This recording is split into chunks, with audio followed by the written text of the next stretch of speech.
The primary distinguisher is that anxiety, unlike stress, is often triggered internally by excessive thoughts, judgments about the past, worries about the future, and so on.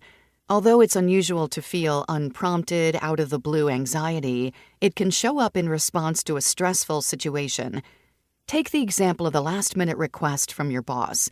For some, this may trigger a good adaptive stress response, which motivates them to get the job done. But for others, that initial pang of stress might unleash a loop of dread, worry, and self-criticism. That fragrant potpourri of feelings is what we call anxiety. While many think anxiety is just another way we fight with ourselves and chalk it up to a rabbit hole of worry, overthinking, and shame, it's slightly more complicated. Like stress, anxiety can be useful in the right scenarios.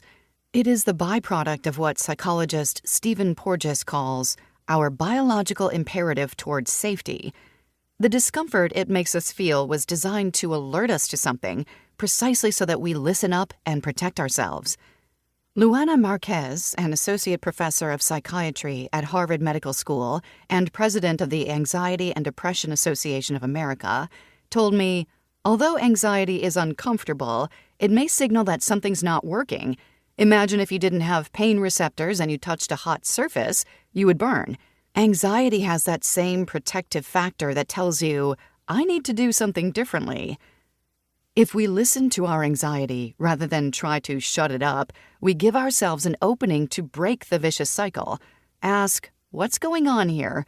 Is there a reason I'm feeling this way, and what can I do about it? Needless to say, this is easier said than done.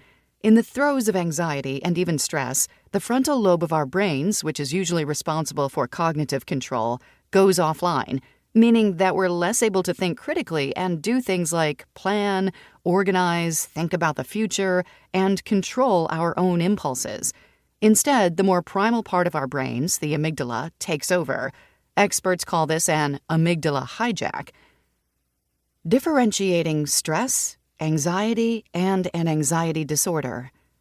When left unchecked, both stress and anxiety can escalate into more severe mental health conditions.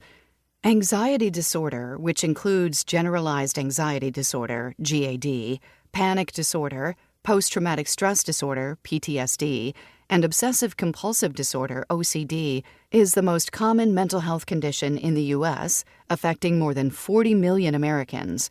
Globally, anxiety disorders are also the most common mental health condition, affecting up to 1 in 13 people. The basic criteria for determining whether stress or anxiety have become problematic is whether they have begun adversely affecting key domains of your life, such as work or social situations. Maybe you're having trouble sleeping, trouble concentrating, or have increased symptoms like irritability or sadness, said Marquez. As a rule of thumb, those things have to happen for enough time consistently to qualify as an anxiety disorder. Whether or not your stress or anxiety feel manageable at a given moment is a highly personal question, especially since some degree of both is actually necessary for us to feel motivated. Most people can actually pulse check when stress or anxiety become too much, Marquez said.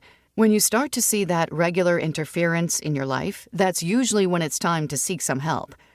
While understanding where stress and anxiety come from and the difference between them won't make your feelings go away, it's the first and most important step to freeing yourself from discomfort, whether on your own or with a therapist.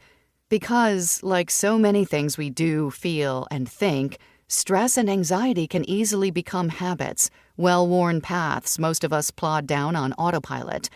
Make the choice to become aware of these things when they show up in yourself, how they feel, where in your body they live, what triggers them, and so on.